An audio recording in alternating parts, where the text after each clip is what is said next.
Good morning. Welcome to the first Legislative Coffee of 2017, brought to you by the Ottawa Area Chamber of Commerce and put together by the Legislative Action Committee.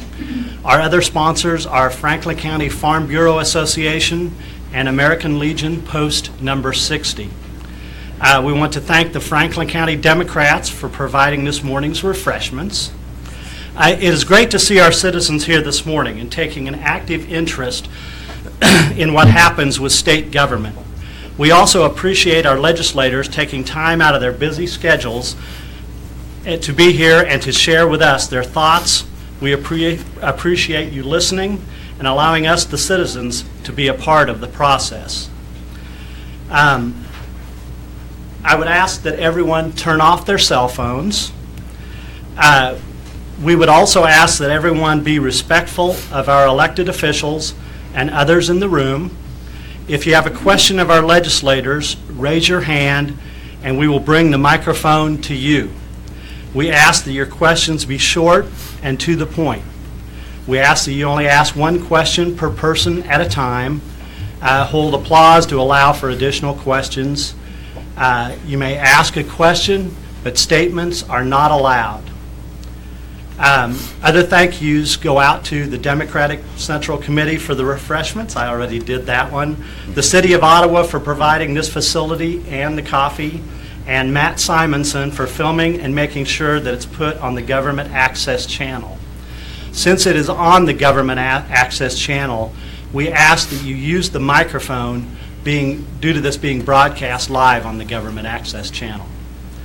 So we will begin by giving each of our legislators a few minutes to bring us up to speed on what has been happening so far in Topeka and to give their thoughts on what they would like to see accomplished. You might share with us what committees you're a part of. Senator, would you like to speak? I'm Blaine Finch. I represent the 59th District. For those of you who haven't been to one of these before, that is Ottawa and the western part of Franklin County. It runs down to Williamsburg and all the way up to Appanoose. And then a little chunk of Osage County around the city of Linden. There's 3 townships over there, Junction, Valley Brook, and Fairview, Fairfax, that are right there around Linden. I'm on this year I'm chair of the House Judiciary Committee. I'm on the House Juvenile Justice and Corrections Committee and the House Utilities, it's now Energy, Utilities, and Telecommunications Committee. There was some shuffling around, and I'm also chair of the House Rules Committee. So those are the committees that I'm on this year. Well, good morning. I'm Senator Tyson. I represent the 12th District. For those of you that don't know, it's a 6-county area: Southern Miami, Lynn, Northern Bourbon, Franklin, Anderson, and Allen. It's a fairly large area, but I'm very proud of the district. We've got a good mix of people. I serve on a different committee mix this year. They've changed up the Senate a little bit. I am the chairman of tax, which has changed my duties considerably, but I'm looking forward to addressing the tax issues that face the state. Also, I serve on the Transportation Committee. I specifically asked to be on that committee, partially because we're going to be starting a 10-year funding formula for KDOT, and I am very concerned about the Franklin County area, especially, well, there's a couple of areas, but Highway 68 we need to make sure we get taken care of, and a few other issues. So I did ask to be on that committee and was put on it. I also will serve on the, trying to think, my last committee. Oh, it's an early morning, no, Transportation, Tax, and Fed and State. It's a non-controversial committee. We keep fairly busy on Fed and State. I'm also serving on the Joint Committee for Information Technology. It's the first time I've been able to serve on that. I'm glad with my IT background. I think that's an issue that can be addressed at the state. Also, I will be serving on the Rules and Regulations Committee again. So, a busy schedule. Standing room only. Good morning, everybody. Please forgive my tardiness. I was holding our littlest one and zoned out and didn't look at the time, so sorry about that. Yeah, Kevin Jones, I represent the 5th District, which if you go south, it's Haskell Road and south. And if you go over to the east, it's Oregon east. I get Wellsville, and it goes all the way. It gets Osawatomie, goes all the way down, gets Garnett, even gets Colony, Parker, and Centerville over in Lynn County. So it's big, and it doesn't touch any of the. My biggest cities are Garnett, Osawatomie, and Wellsville. So we're outside my district right now, but I do know I have some constituents here, so it's good to be here. I have three real committees this year. I got switched all around. I was on Health and Human Services and Pensions and Benefits and stuff like that. I am now all on money committees. I'm K through 12 Budget Committee, Higher Education Budget Committee, and Appropriations. And so we're dealing with the heavy lift, especially K through 12 is really pushing to start looking at the formulas. Even this next week, we're going to start looking at ideas that have been floated, that have been out there. And K through 12, as the governor, instead of doing the normal, doing the rescission, doing the cuts himself, he's asked the legislator to do it. So we are doing the 2017. We're getting that. We'll probably be working that this next week in appropriations, but we got that out of higher ed, and now we're moving on to 2018-19 budget. Yeah, look forward to your questions this morning. I'll go ahead and ask the first question, but if you have a question, you might go ahead and raise your hand, and our runners will come around with the microphone. What steps are you taking to ensure Kansas' continued budget challenges don't endanger lives through cuts to Franklin County roadway transportation projects? Do you want me to go first? Well, as I said, I asked to be on the Transportation Committee, and I have not voted to cut KDOT. In fact, I've been awarded and recognized for my effort in supporting Kansas highways and transportation by the Economic Lifeline. I was proud to have that recognition. Our roads are important. They're critical for Kansas, our economy, in so many ways, and safety. So it's something that I hope that we can continue to have some of the best roads in the nation.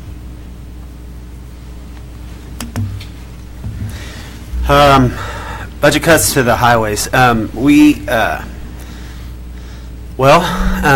the way that it's happened in 2017, current year that we're in, and we're being asked to make cuts, there's two different ways, as many of you know.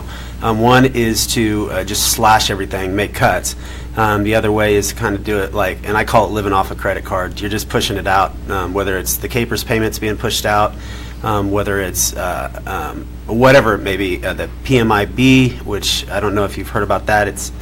I kind of describe it as taking a loan against maybe yourself or against your neighbor's house. I don't know. It's really strange, but I've said before, it's almost like smoke and mirrors. But when you're considering the type of cuts that we're looking at right now, $350 million, give or take, it's a difficult question. And if you're looking at just the simple cuts across the board, even Osawatomie State Hospital, the $14 million we got for it's $1 million off of that. So that's for right now. That's not even looking to the future. So, so that being said, there's certain parts that each of us want to protect, and obviously I want to protect Osawatomie State Hospital. We want to protect our roads. We want our roads to be good and continue to be good. I think that they will as we move forward. I think that we're going to continue to the money's there. I just don't want to steal money from KDOT, but that's part of this rescission too, if that's the way that the legislature goes with it. So. Well, the reality is there's nothing anybody can do in the short term to keep cuts from happening to KDOT. Fund sweeps have been going on from KDOT for years. They're proposed in this year's budget that the governor's put forth, and there will likely be some still in FY17. This fiscal year ends June 30th of this year, and then we begin fiscal year 18 on July 1 of 2017. We are about $350 million down for this fiscal year. We're projected to be about $580 million down for fiscal year 18. So, as the senator said, we do need to think about a new comprehensive transportation package. The problem, we still didn't finish the current one. There's a project over on the western side of my district that runs from 75 Highway over to Osage City that it is not going to get done. It's been delayed, and it's likely not going to get done, period. So what steps are we taking? What steps am I taking? I'm working with House leadership, pushing for a package that fixes the short-term problem, which is going to be ugly, whether it's cuts, as Representative Jones said, or and really that's about it, or you can do some short-term borrowing from yourself and the Pooled Money Investment Board. That's what we're going to have to do. The ugly choices are going to happen here in 17, and then we've got to change the state's revenue system, one way or the other. You all heard about the LLC exemption and what needs to be done there. That doesn't raise enough money to fill a $580 million hole next year. So you're going to have to look at other revenue sources or other cuts in the state budget. Again, 52% of that state budget is K through 12 education. About another 20% or more is higher ed, and then what's left is public safety, corrections, human services, our portion of Medicaid. Some of it comes out of that, but where you make those cuts will affect people's lives. So it's not just highways; it's a state hospital, it's people going to the doctor, it's how our kids get educated. So I'm one of those, and I think my colleagues are too. They're pushing for some real revenue reform in Topeka and trying to get us back on track where we have a structurally balanced budget. We need to have some reserves. Right now, when you see a downturn in the ag economy, a downturn in oil and gas industry, we have no reserves to weather the reduction in taxes that come when industry suffers. And that's not the way any of us run our household budgets. If we want to be successful, it's not the way the state should run either. So that's the steps I'm taking to try to get us back to fiscal solvency and health.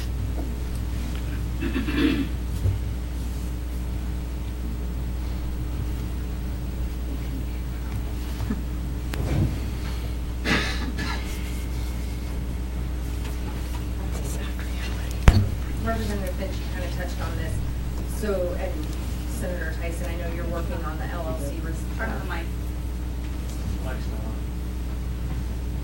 You might stand also.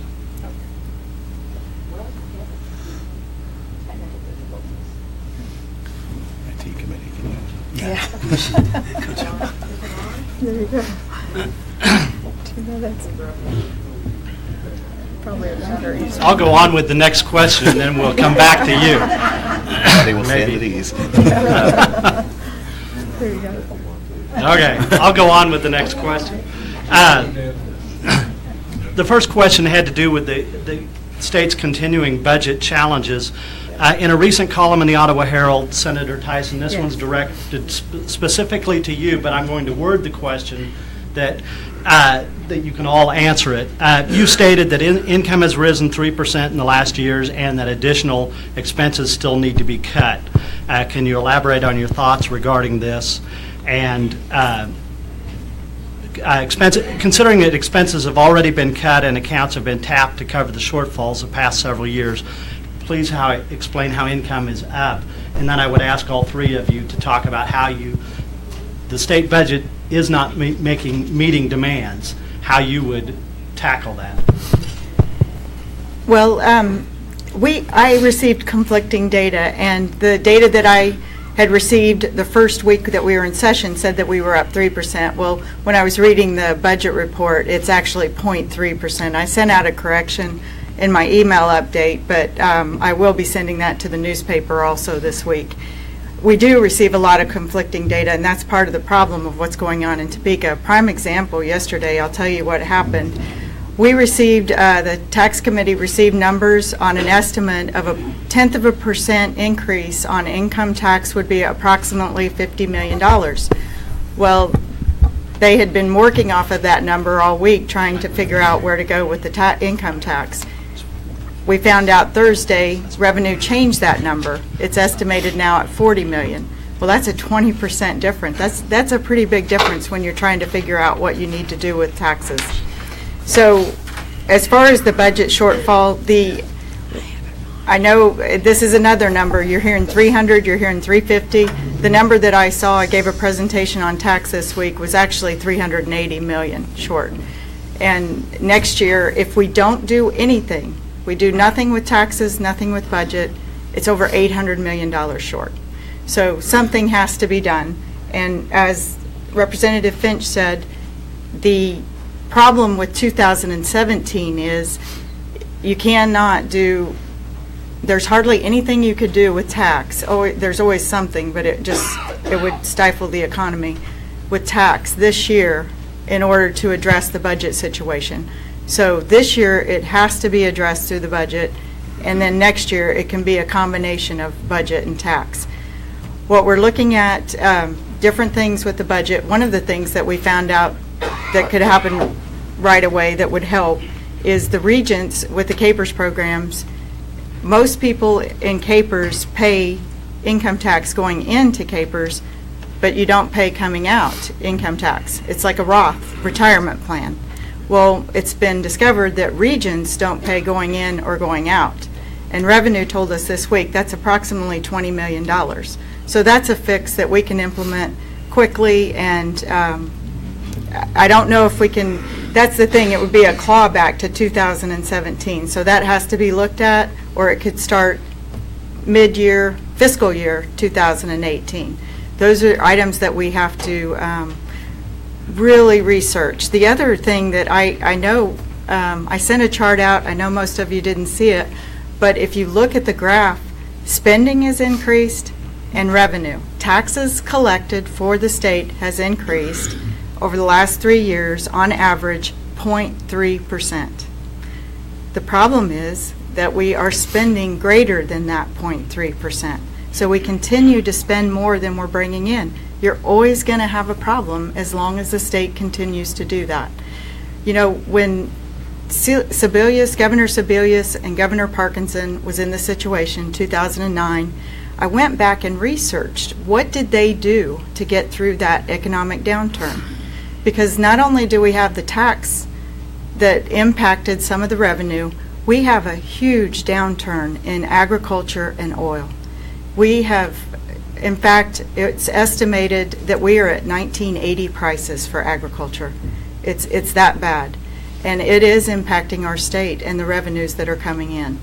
So what we need to do is look at what was done, I think, in 2009. One of the things that was fairly simple was freeze travel. If it's not mandatory travel, freeze it. You know, they're still taking trips to China, Africa, where maybe Europe. You know, it's just, we don't need to be doing that. We need to get our house in order and start looking. There are ways that we can cut and save. And I could continue, but I'll let these guys talk some more. Sorry, I get too wrapped up in there. Do you mind restating the question again? Is it revenues, Well, taxes? currently, taxes revenue is not meeting demand in the Okay. state of Kansas. The question was, Senator Tyson had talked about cuts. Do you favor cuts, or do you favor increased revenue? What are your solutions for the problem? When you got the two problems of no money right now, and whether you're going to cut or whether you're going to tax, I think that ultimately, right now, I'm conservative. I'm always going to fall in the way of cuts. I want to cut. That's what I want to do. But the reason I want to do that is if you look at the long term, it doesn't look good. The arguments, like for instance, I was getting my grandpa-in-law was talking to me about capers and about make sure you make those payments. We want to make sure we're getting what we need. I definitely understand that, and so I would rather bite the bullet, make those payments, than making the and make the cuts to be able to do that, rather than push it off and I might not be there 2 years from now, having somebody else have to do that then. The capers, as they were looking at capers, it's the amortization. They're pushing it out until 43, or that's what they want to do. They're basically pushing it out toward 2043. That it's just not making our payments. We're pushing things off, and I just don't think that's the right thing to do. So when it comes to cuts, and when you look at the cuts, though, when you're looking at the cuts right now, it's like KU alone, just KU, not the medical center, was like $9 million, and the medical center is like $10 million, and we're just talking cuts that would meet the deficit. It's huge, and so I would rather now make cuts and actually have to deal with deal with it than to push it off, but it's not going to happen. So if I say what's going to happen is we're going to do what we have to do this year. Push the capers off, do the loan against ourselves, and then we'll raise taxes next year. And I don't know what that's going to look like. I don't think it's going to be $1 in cigarettes, honestly, and even if it was, it's not going to meet it. So I believe that's what's going to happen. The imbalance that you talk about, the state general fund for FY18 and the governor's projection is supposed to spend about $6.3 billion. We're going to bring in about $5.68 billion. So the difference there is that 580 or 600, depending on what you've heard, minus transfers. So the net effect is you're spending over $6 billion, you're bringing in a little over 5.5. It's not enough. How you get there is the question, and you can't cut. Well, you have to cut 10% of the state budget across the board. Just say everybody takes a 10% cut. That's every school. That's every university. That's every Medicaid recipient reimbursement. That's every correctional officer in jail. That's the highway patrol. It's the court system. You just get 10% less across the board. Corporate managers will tell you that you can afford to cut about 5% before you start getting into actual diminishment of services. And this would be a 10% cut after many of our institutions have already found ways to find efficiencies, to run leaner, to do things better. Does that mean there's not still inefficiencies in the system? Absolutely not. Every system the size of the state government has inefficiencies. It has things that we can do better and should do better to save money for our citizens. The problem is that when you don't go in with a scalpel, and the legislature is there for 90 days every year, it is the governor's office that has professional paid staff and is in control of every state agency and who has the ability to highlight for us, these are the areas that you'd like to see cut. We can do so much as legislators. Senators found some things that she wanted us to reform and has, and I think both Representative Jones and myself have found areas where we say this doesn't make sense. Let's try this differently, try to save some money. But the reality is you're not going to cut 10% of the state budget without doing some serious harm to the people of this state and the services that we all say we want to have our government do. So the answer is you've got to raise revenue. You've got to raise taxes. We say raise revenue, and that's the euphemism. You're going to have to raise taxes. Some of the pieces of the 2012 tax plan were overly aggressive. I won't say overly ambitious, overly aggressive. They're not even what the governor sent over to the legislature and said he wanted. Some of them probably should have been reformed a long time ago, but they have not been, and so now it will fall to this legislature to make the necessary corrections and make those fixes. So how we get there, whether it's going to be sales, it won't be sales tax. Sales tax is already high. Income tax is an open question. Removing some sales tax exemptions is an open question right now.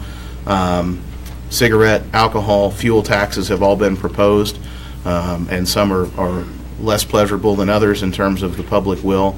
And I'll commend Representative Stephen Johnson. He's the chair of the House Tax Committee. He's had his folks there in hearings sometimes 5 hours long, and they start at 3:30 in the afternoon. So talk about taking legislators away from a free meal in the evenings. That's dangerous, but the chairman has done it, and I commend him for it because they have really taken a thorough look at tax policy, and we'll start assembling some bills and seeing what will actually get some votes in the coming weeks. But that's what it's going to take, and it's a body of 125 on our side and 40 on the senator's side, and not everybody agrees on how we get there. And this is going to be the messy sausage-making part of this thing, as people say, well, I would be okay with cigarette taxes but not income taxes, and I'd be okay with fuel taxes but not cigarette taxes. And this is the process that's going to start shaking out in the coming months, and at times it's going to be pretty ugly. But do know, I think it's a reflection that the people who are there now have a commitment to fixing this problem, not just for today, but for the long term, so we can stop having this conversation every year.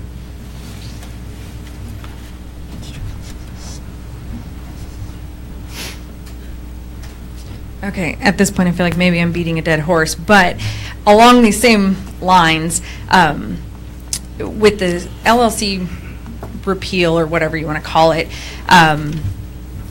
that's not going to be enough. We all know that that's not going to be enough.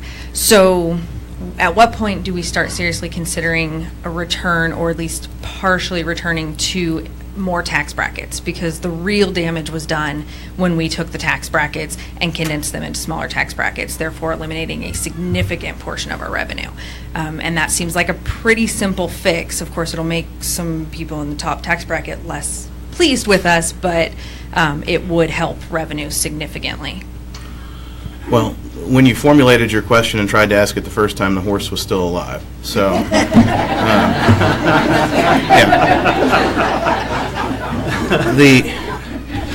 there is a very serious conversation going on about whether we need a third bracket, and if so, where it should start. Keep in mind that one of the changes that was made in the tax brackets back in 2012 and has been reinforced since is if you make $0 to $12,500 and you're single, you pay zero tax in Kansas on incomes. There were a lot of people that suddenly didn't pay tax anymore if they were part-time employees only. Once you get above $15,000 if you're single, or $30,000 if you're married, I think he has a question too. Once you get above $15,000 single, $30,000 married, you're in the top tax bracket in Kansas. Welcome to the big time. You're paying at 4.7 now? I think it's 4.6. 2.7 is a low bracket. So, you see how skewed things are there, where suddenly you're in the top tax bracket. The other thing I'll say is this to tax brackets, and I want everybody to understand this because we have a progressive income tax system. Okay? So that means if you are in the top bracket, on the income in the bottom bracket, you pay the same rate as the person who has that part-time job and maybe is making $14,000 a year. You only pay the top income tax bracket on the income over $15,000. It's not that you are paying a higher rate on every single dollar you make. And sometimes people get that confused and think, well, once I'm in the top bracket, I'm paying the top rate on every dollar I earn. That's not true. Every person pays the same rate on their first $15,000 in Kansas, and then once you get above that, you pay the different rate on the income over that limit. So a third bracket does not mean that someone's going to pay the higher tax on every dollar they earn, and I think there is some real serious conversations about that. It was there was a reference about making sausage. Well, I've made sausage, and believe me, it is not this ugly. It tastes better at the end. Yeah, it does. Yeah, that's for sure. The Senate took a little different approach than the House. We took a more diligent approach. We had 14 new senators out of 40, and my thing was to educate the senators. In fact, last Monday we had a 3-4 hour meeting with the Republican caucus, and I presented tax to them. Several of them came up to me afterwards. They had no idea. One of them said, are you an accountant or a CPA? I said, no, I just have my math degree from K-State. And so, but he said that we needed you to start at the bottom level, zero information. I said I did. This is basic information. Like, for one thing, the governor wants to he wants to tax passive income. Well, how many in the room know what passive income is? Well, passive income is, and I won't get the accounting terminology, but basically it's rent income or income that you didn't work so many hours a week to earn. You earned it in another way, other than portfolio income. It's not stocks and commodities. So take your farmer that didn't have a 401k plan. They have their land. They make their income off the land. Well, that's their retirement. So because of that, they're going to get taxed while other business types aren't. My big issue is we need fairness in our tax code, not to pick winners and losers or to pick one group over another. It needs to be a fair, level playing field. I spoke about this earlier today. One of the items in our tax code, when I went out and read it, it really catches your attention. Food pantries, you would expect them to be sales tax exempt. Well, in the state of Kansas, they're only sales tax exempt if they're specifically listed in our tax code. How fair is that to all the other food pantries? It's not. So we need to address those issues. Are we going to get them at the first bite of the apple? No, absolutely not. The main issue right now this year is income tax. But we need to look at all taxes. fair across the board. I can't stress that enough. So I'll go back to, it was education in the Senate. We've had several informational committee hearings, and Monday we are having a hearing on Senate Bill 147. It is a leadership tax bill. What I was told was that the bill would deal with the LLCs. The House has a bill over there, 2023, that deals with the LLCs, and it's sole proprietors and S-corps, not just LLCs. But the leadership in Senate decided to go a step further. They put the tax on the low income bracket again, and then in 2017, both of the tax bills start the business tax in 2017, which is pretty ugly, but they're going to waive the penalties on any delayed payments. Then in 2018, the Senate leadership proposal is to increase personal income tax to up 0.3%. So that would make it 4.9 and 3.0. I'm curious to see, I'm anxious to see if this comes out of committee as is or is amended. But I encourage any or all of you to email me if you want. I will be glad to get your testimony in front of the committee. And if you want to give oral testimony on the bill, we'll get you on the list. We're still taking names until Monday morning at 9 o'clock. And then we have to cut the list off because the meeting starts at 1 o'clock. So anyone that would want to testify on the income tax bill, we'd be more than glad to have you come testify. I can be pretty quick on this. I've never been on tax committee, and it's there's so much there. It's just like unbelievable. It would make a lot more sense in my mind, although this would require, I believe, more states than just Kansas to do a fair tax or a flat tax, and that's a whole other discussion, because when you start talking about that, it just, I mean, I don't even know that there would be votes there. That's probably why we have the taxes the way we do. But that being said, my main concern, plain and simple, is looking at a budget, and that when you make estimates, this is what we're going to have. You set your budget within those estimates, maybe a little bit low. You have reserves, and then when the bad times come, you can fill in the holes if you need to. And so ultimately, our taxes need to be set so it matches our budget. If it's not going to, we're just going to continue pushing off our capers, and that's just not cool. So.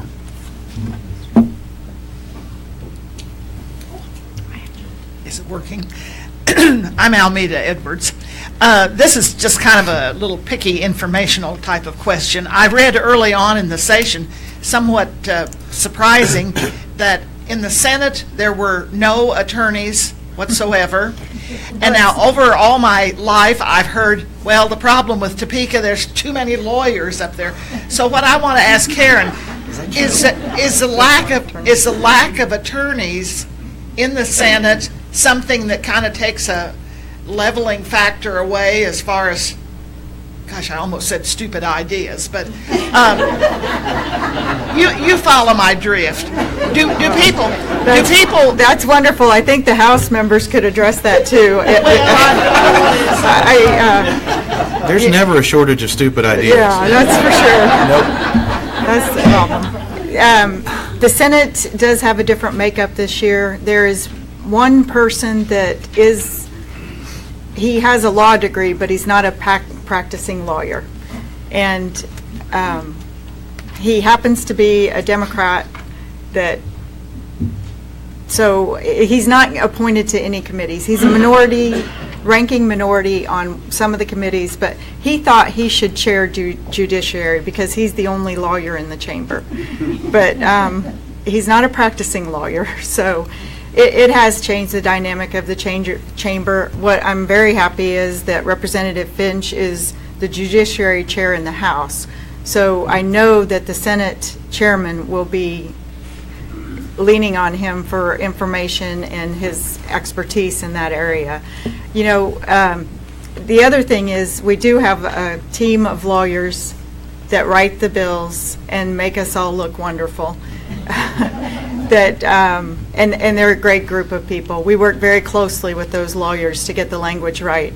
In fact, that's when it's so meticulous, and you do need to read the bills and make sure that, in math, an and or an or, just the difference there can make all the difference in a bill. It was reported one bill this week that it required, and I had read the bill. It wasn't a requirement, it was a recommendation.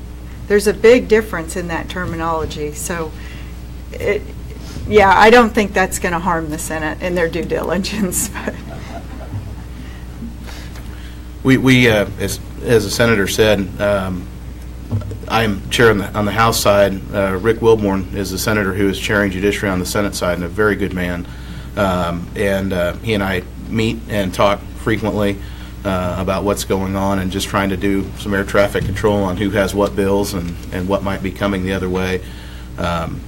As the senator said, the research and reviser staff in Topeka, they are kind of a hidden gem. Most people don't know about them. But Gordon Self is the chief reviser, and Rainey Gilliland is the head of research, and they are the unsung heroes of the legislature. Legislators go to them with an idea, and they draft it into a bill form and figure out how it needs to be written. They advise us and will say this language probably won't work, and you need to think about a different way to do it. But they don't insert themselves in the policy side of it. They simply say, if this is what you want to do, this is how it needs to be drafted. And the research folks are phenomenal. I have a young man that works on my committee who got his intern down here at a local law firm in Ottawa, and I knew him then, and he is now the chief research analyst for the House Judiciary Committee. So it's kind of neat to see that happen, and I tell you, those folks save our bacon, and they are a credit to you all as citizens and to this state, and they deserve far more credit than they ever get. But they will help the Senate, they help the House, and we'll get through it together.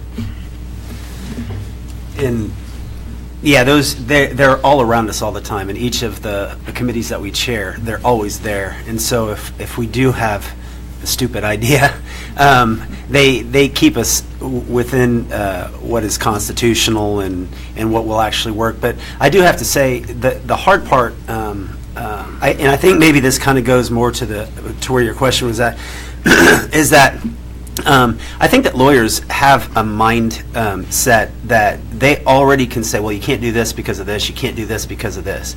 And in my committee, one of the places I found is that people keep their ideas to themselves, because once you put it out there, man, it's political. I mean, people can run with it. So what I do in my committee is I keep a constant running list of ideas to consider. They're not ideas that will happen, and I've explained to the committee over and over that essentially if you have an idea, throw it out there. We'll put it down on paper, and then when we come back to make recommendations or whatever, we'll come back to that and say, what do you think? And so we might get to that idea and be like, oh man, that was a dumb idea. But that point is getting it out there so it can be heard, rather than just not actually answering that question to begin with. And so or not actually moving forward on a stupid idea, just giving it some time to actually kind of float there. So the one other concern when it comes to the staff like that is that, and this is the argument of longevity in office. After the first year, because I was like, man, those people should be out of there quick. They shouldn't be up there for 20 years. But I'll tell you, there is one argument that is, if there wasn't some of the legislators that have been up there for 15, 20 years, or even 10 years, having that longevity, there's an argument that could be made that the staff really runs the place, because there's staff up there that have been there for 30 years, some more than that. And so, as Representative Finch said, they really are. They'll do a bill for a Democrat that would be something I would never vote for, and they'll do a bill for me and that's something that he would never vote for, and they do a really good job of actually getting us exactly trying to make those ideas into law. So. Kathy?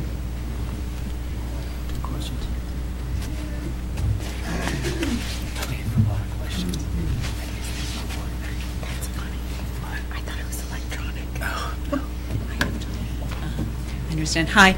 I haven't read anything about this lately, but I'm wondering if you can comment on the CanCare situation that's going on. Is this going to require any legislative moves to take care of the problem? You want to go for it? I can start real quick. There's been, over the last few years, there's been kind of a holdback with Medicaid expansion, CanCare, just even hearing it, it's just been like a no. Well, this week is all Medicaid expansion.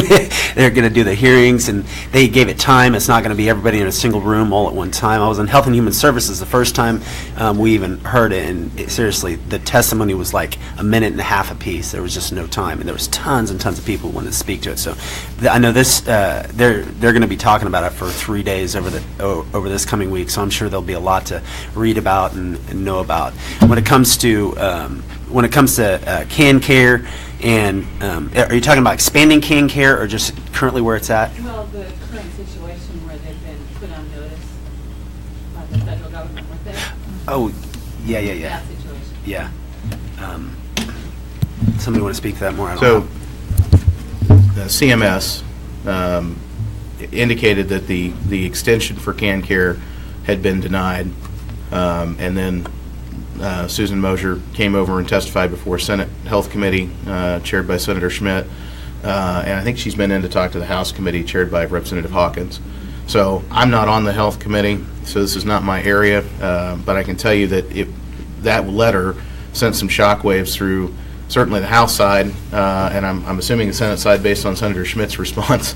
There was not a lot of heads up, and there was a lot of concern then that they had found some systemic problems within Kansas CanCare system. There have already been some legislative responses, including a proposal to move the Inspector General's office underneath the Attorney General to provide some kind of oversight on fraud. However, there's also a CanCare ombudsman who's supposed to be the advocate for patients in the system, and there's some question of whether that position has everything that it needs to be effective in advocating for patients. And whether or not might be working too much on the fraud side. The other thing is that it's come out that Kansas is one of the leading states in the nation for Medicaid fraud. So we have a system where it's inefficient and there's a lot of fraud, and it needs a lot more attention than what it has gotten. And to the extent I think there's some politics at play in the timing of the federal notice. But it's also true that we have some problems here and some of our health folks have known there are problems there, and the question is, how do we get that fixed? How do we get that remedied? And again, I go back to, you got 90 days with, citizen legislators going in. You've got a governor and a staff that's there year-round, and those problems are ones that should be addressed with leadership from the second floor to make sure that these problems are being taken care of. The Senator and I have been critics of the CanCare system since it was implemented, and the problems. I don't think people are getting good care. They're not getting timely care, and clearly the taxpayers are not getting what they're paying for if we have a system that's leading the nation in incidences of fraud. Yeah, it's not a good situation. We're also facing, the CMS issue with the Osawatomie State Hospital, too. It's estimated we're losing $1 million a month in federal funding with the hospital. And as a result, the Secretary, which I'm very glad Secretary Keck's in there, I think he's working diligently to try to fix that problem. But in the meantime, we're at 140-some beds. Law enforcement and others in the room will tell you that is critical, that we get that up to capacity again.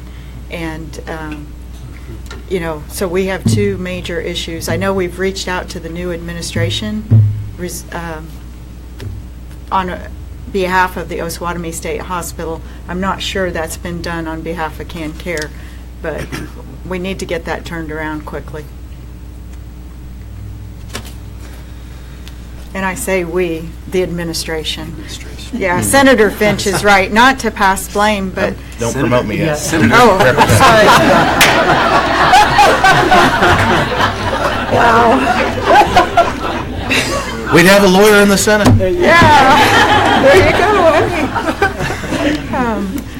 Well, excuse me, Representative Finch is correct, though. A 90-day legislature does restrict you as to what can be done. Our duty is not to manage the administration. It is the oversight of the budget is our main duty. And so we just need to push our administration to step up and do the job. Otherwise, we are going to have to legislate, and I hope we don't have to go there. But we did go there with the privatization of Osawatomie State Hospital. Last year, I made the amendment to block it without legislative approval. For 2 years, it was in a proviso in the budget.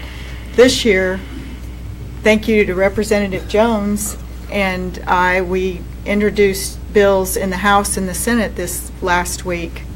They had several sponsors. We had 26 out of 40 co-sponsors from the Senate, not only to block Osawatomie State Hospital privatization without legislative approval, but all of the state hospitals, including the Topeka K&I Hospital. So we're doing what we can as legislators, but sometimes our hands are tied. There's 65 co-sponsors on the House side, so. That's excellent. Revenue still seems to be a big issue. Do you support restoring the top income tax bracket to 6.4% for those making over $30,000 individual and $60,000 for married? Right now, that tax bracket is being taxed at 4.6%. I wouldn't support taxing that bracket at 6.4%. That would be a sizable increase on what I believe is the middle class in Kansas. That was what it was before. That's what it was before. That's right. Yeah. That's right. I think what we need to do, I think our bands, our brackets, have always followed kind of arbitrary numbers. I think they need to follow some kind of statistical analysis so that you're getting one standard deviation on either side of the mean should be the middle class bracket. And we should have some kind of science behind what we do instead of saying this is a nice round number, let's put that in. I think that working class Kansans, young families starting out, folks who have spent 20 years working at a job, we should be deferential and considerate in our taxing policy for those folks. And if you're going to put on a tax bracket at the top, it ought to start higher up than $30,000 for an individual and $60,000, and we need to do the statistical analysis. I'm not on the tax committee, so I can't tell you where that mean is. I can't tell you what one standard deviation either side of that curve is, but there are people who are looking at that, and I've talked to Chairman Johnson of just about that very conversation. Had with him this week on the floor of the House. He sits right next to me, so I get to lean over and bug him about tax stuff, and he gets to lean over and ask me what the heck judiciary is doing. And so we had a good conversation about just that and putting some science and economics behind our tax system instead of making it somewhat arbitrary by the way we pick these numbers. Yes, in 2012, the personal income tax, everybody talks about the business, but the personal was the largest cut in that, and that continued on. In 13, I don't know if you remember, I said that we're going to at least freeze the income tax in 2013. Well, we couldn't even get the legislature to move on that. So we continued to cut income tax in 13, 14, 15, and 16. And if we don't put a freeze on this year, there are more cuts for income tax in 2018. So again, I hope that we can at least freeze the income tax. I'll state it again, and I will be pushing for that. The interesting thing, when I was working on my master's, we had software where we could pick, we could tell you a donut shop how many chocolate donuts they were going to sell on Wednesday morning. The technology is there, but we're not using it as a state, as in forecasting or looking back to see what our patterns are. And we absolutely need to do that. Again, 90 days, I do spend a lot of time. My husband can attest to it. I got home last night at 7:30. I was at the Capitol till 6 last night, and that was our day off, quote unquote. But, we do need to solve this, and we need to get it. as, we just need to fix it, and that's going to be an issue, because some of the legislators, they just want a political decision. In fact, that question that you asked about the 3 brackets, the Democrats are the ones that are pushing that big time. I haven't heard that from the Republicans yet, but I have heard a very good idea from a Democrat on the House side, and he's proposing just a flat rate, you know, whatever that rate may need to be, but the business, the personal, they're all at the same rate, and that way you're not picking and choosing again. So it's going to be interesting to see where we land. I think it's going to go back on the business, and I think it's going to be at 4.6, but again, like I said, I predicted that we would freeze them, and we haven't done that yet. So I know the will of the Senate Tax Committee. We'll definitely see where they're at Tuesday, but from the individuals that I've talked with, they are not in favor of raising personal income tax. When we talk about individuals living paycheck to paycheck, I mean, I talk to so many people that they are trying to decide, do I pay for my medicine, do I pay my mortgage, or do I buy food? And we may not think that $1 here or 10 cents there is a lot of money, but it adds up, and it's important to people. And so we need to keep that in mind when we're making these decisions. I can just be real quick. On the 6.4, again, like, I would probably default more to a flat or a fair, as she was mentioning, was an idea on the House side. But I'm always going to steer clear of de-incentivizing the American dream. I truly believe that success obviously looks different for each of us at different ways, whether that's $300,000. If I'm making $300,000 a year, $2 million a year, or $10 million a year, it's different for each person. That's why I think a fair or flat tax might work better than just anybody who, you're literally, you're given a de-incentivization to make more money. And I just don't think that that's the way that we should go in America. I'm Harley Atchison. I'm retired, and I have 10 acres or less. I guess they just changed the law recently, and you said there was like 0.3% tax increase. I've got a bill here for taxes at 43%. Yeah, that's your property tax. Yes. I know. You said 0.3. No, there was,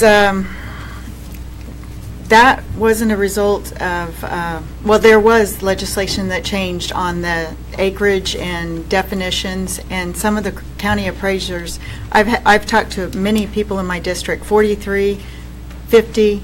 I had one constituent, 100% increase on their property tax. I mean, those are big numbers. Those numbers weren't a result of the legislation change, but yours may have been, because it defined the agricultural property separated from your home property. So that was part of the legislation that passed last year. I know it's a little bit confusing. Property tax is an issue, but it's a local issue. The state requires 20 mil, pardon? The state requires 20 mil of your property tax to go for education for your local schools. If you look at the rest of it, there's 1% that the state keeps. Don't quote me on the 1%. It's approximately 1% the state keeps for bookkeeping, but the rest of it is local. It's a local issue. I just, and, you know, and one of the things, I've talked about this tax cap that went on. I know some legislators were excited about it. Well, to me, it's going to have unintended consequences, because, and that's why I didn't vote for it the first time. What the cap does is says that the local, you can't raise your property tax more than a certain percentage of an index. It's about 2 to 3%. Well, and I know that they said they didn't do it here, but where I live in Lynn County, the county clerk will tell you, we could have had a property tax decrease in Lynn County this year, but they did not do that because they were afraid of this cap, and they didn't want to have to force it to a vote of the people if they needed to go over and above that. So they maxed out on that percentage, and they're going to continue to, in the sense that they may have some reason that they need the money. So the state needs to stay out of the locals' business. That's basically what it boils down to. But, yeah, property tax is a huge issue for the state. Mr. Atchison, without looking at your tax statement, knowing all the variables, I don't want to speak to it, but I do understand the consternation of increasing property taxes. I have some myself, and I'll be happy to visit with you after if you want me to look at your statement and see if there's anything further to talk about with it. I think we have time for one more question. I'm Janet Brewers from Wellsville, and I know you're all thinking I'm going to ask about capers, but Representative Jones, thank you for your thoughts on that, and I hope the others of you are protecting that also. Actually, I'm changing. This is like question 7. As a concerned grandparent, having a student at Kansas State University, the question is, do you think concealed carry on campuses, hospitals, and public buildings will make all of us safer? And I would say, our children and grandchildren safer? What is your stance on this legislation? I can start. When I voted for for constitutional carry, for concealed carry, any of the ones that I voted for me, I believe that the Second Amendment is a God-given right that's protected by our Constitution and is very important. I also, and many of you know my background in security in the military and whatnot, and I could really get in the weeds, but ultimately, when you came into this building this morning, you can look at it two different ways. You could say, I feel secure with our officers in the room or with people who have concealed and carry in the room, or we can actually pay a lot of money to have metal detectors and different things to protect us, to actually secure the building for us. I of all people, believe that security should always be first. I think it should be first in our nation, and I think it should be first in our state, and I think it should be first when you have a public gathering, when you have a meeting. I think it should be important. The real issue is that if you don't have the blue uniform in the room, or you don't have the metal detectors or anything, are we secure? Well, we have a right to be able to protect ourselves. And we could get into the objects of things, because you could say a gun is it's a weapon, and it connotates lots of feelings. There's a lot of things that do that, but the truth of the matter is anything can be used as a weapon. It's all going to come back, whether it's a child or a college student. They still have to be responsible, whether it's a club or whether it's a gun. They have to be. They're going to have to be responsible with that. And so, no, where I stand on it, I stand on it needs to be secured. Our campuses need to be secured. And so if we decide as a state to do the metal detectors, go that direction, so be it. It's going to be a lot of money. But I still believe that we should have that right to be protected.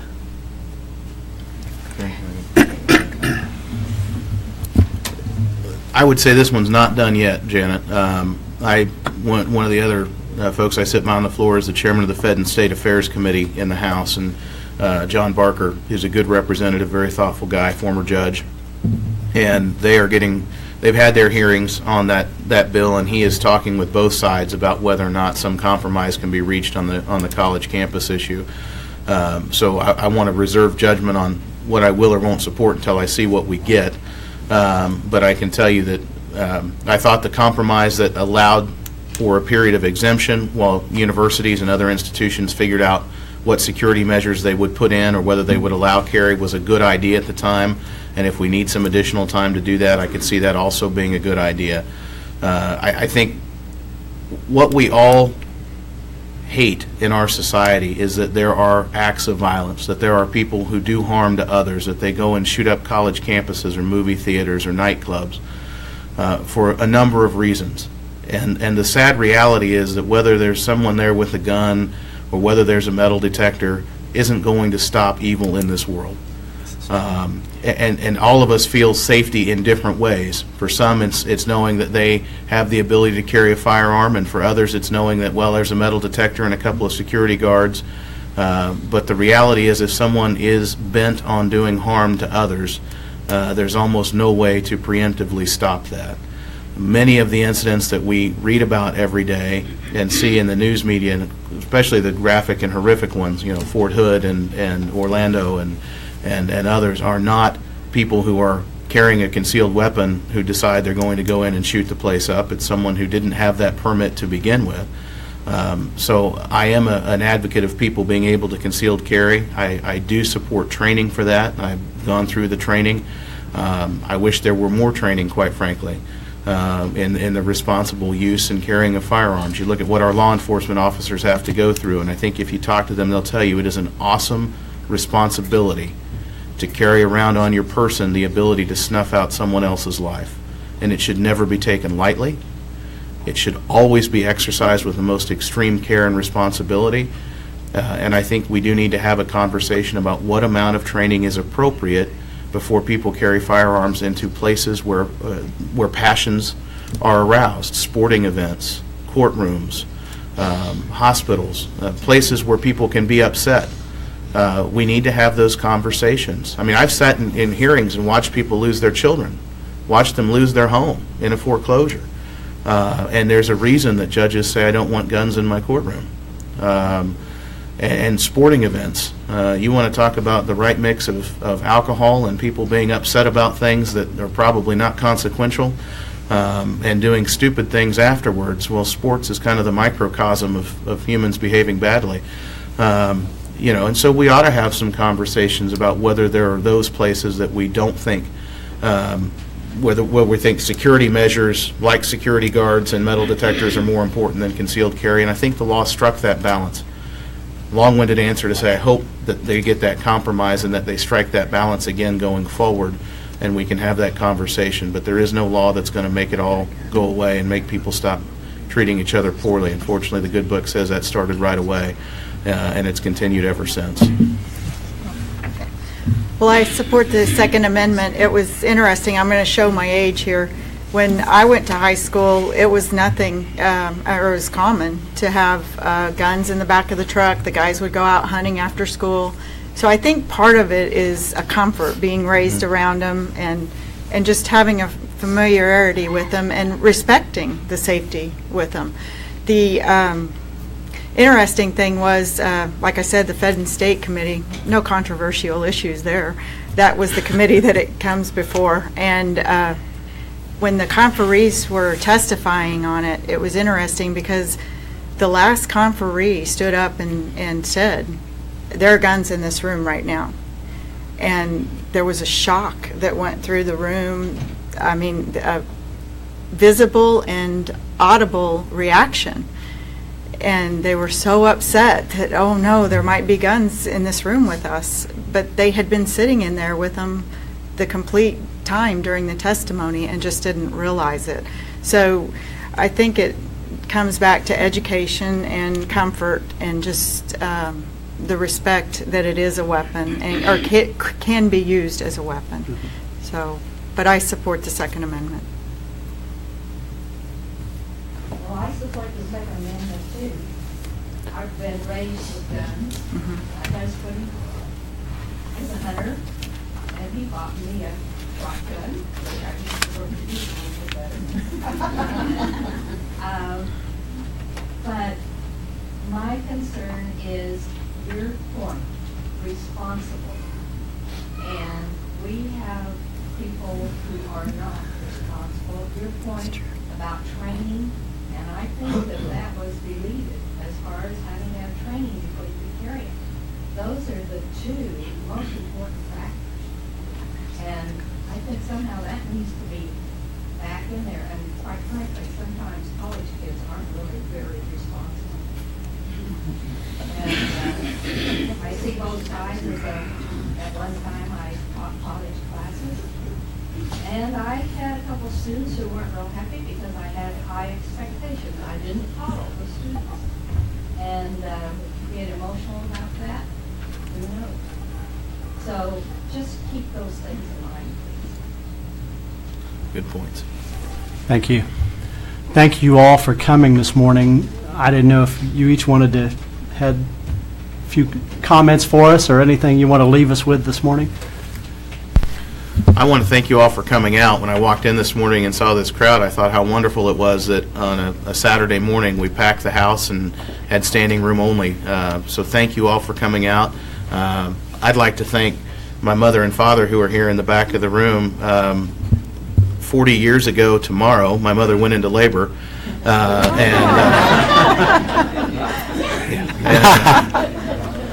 And it was a long one because I wouldn't show up until Monday. So I wouldn't be here without the love and guidance and care of my parents, and I love them. So thank you, and I love you both. Well, that's a hard note to follow, but I do thank you guys for coming out here, and all of you for taking an interest in our government. We are a citizen legislature, and that is our republic. We are representative, and we need to hear from you, and we want to hear from you. And I'll thank my husband in the back of the room. I know he doesn't get enough credit, but he's the rock. He keeps me going and encourages me. I also, anybody that's interested in scrap metal dealers, we passed a bill a year ago that requires fingerprinting, $1,000 fines, and a bunch of stuff, and just puts the burden and the onus, and it's going to put some of these dealers out of business. Well, we're having a meeting Monday in the Capitol, if anybody's interested, at 9 a.m. to discuss the legislation. It's an informal meeting, so we're hoping people from both sides come to discuss how we can fix this for both sides. And I'm going to follow suit and thank my wife and who's at home with our kiddos, so with our 7 kiddos. So yeah, that's why they're not here. It can be pretty crazy. But that being said, also with your emails and contacting us, I'll ask for your prayers too, because we got a pretty heavy lift when it comes to the budget for the 2017. Obviously, when we get to 18-19 and looking at taxes, good. Be praying for us then, but yeah, heavy lift. So appreciate that. Thank you. Thank you all for coming. I just want to remind you that the next legislative coffee is scheduled for March 4th at 10 p.m. right here in this room. Thank you.